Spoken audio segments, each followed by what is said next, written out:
എൻ്റെ പേര് ഉദയകുമാർ. അന്നമനടയാട് വീട്, തൃശ്ശൂർ ജില്ല. ഞാൻ കേരള ബാങ്കിൻ്റെ റിട്ടയേർഡ് എക്സിക്യൂട്ടീവ് ഓഫീസറാണ്.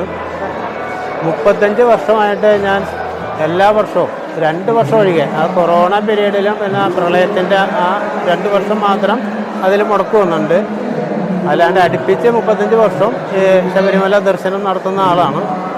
ഈ തവണത്തെ ദർശനം വളരെ സുഖമായിട്ട് നടത്താൻ പറ്റി. തിരക്കുണ്ടെങ്കിലും വളരെ നല്ലൊരു ഭഗവാന്റെ കൃപ കൊണ്ട് നല്ലൊരു ദർശനത്തിന് സാധ്യമായി. പിന്നെ പണ്ടൊക്കെ ഇവിടെ വരുമ്പോൾ, ആദ്യത്തെ പ്രാവശ്യം കൂടെ വരുമ്പോൾ പേടിയാണ്. ശബരിമലയിലേക്ക് വരുമ്പോൾ ഭയങ്കര പേടിയാണ്. പുലി അങ്ങനെ ഒന്നാമത് കുറേ ആൾക്കാർ പേടിപ്പിക്കും. പിന്നെ ഇത്രയും റോഡൊന്നും ഇങ്ങനെ സൗകര്യം ഉണ്ടായിരുന്നില്ല. എരുമേലിയിൽ നിന്നൊക്കെ ഇങ്ങോട്ട് വരുമ്പോൾ തന്നെ പേടിയായിരുന്നു. പിന്നെ ഇവിടെ വന്ന് വളരെ അന്നും ദർശനമൊക്കെ സുഖം തന്നെ. ഇപ്പോൾ വളരെയധികം മാറ്റങ്ങൾ വന്നു. ഓരോ വർഷം ചെല്ലുന്തോറും മാറ്റങ്ങൾ കൂടി വരുന്നു. പിന്നെ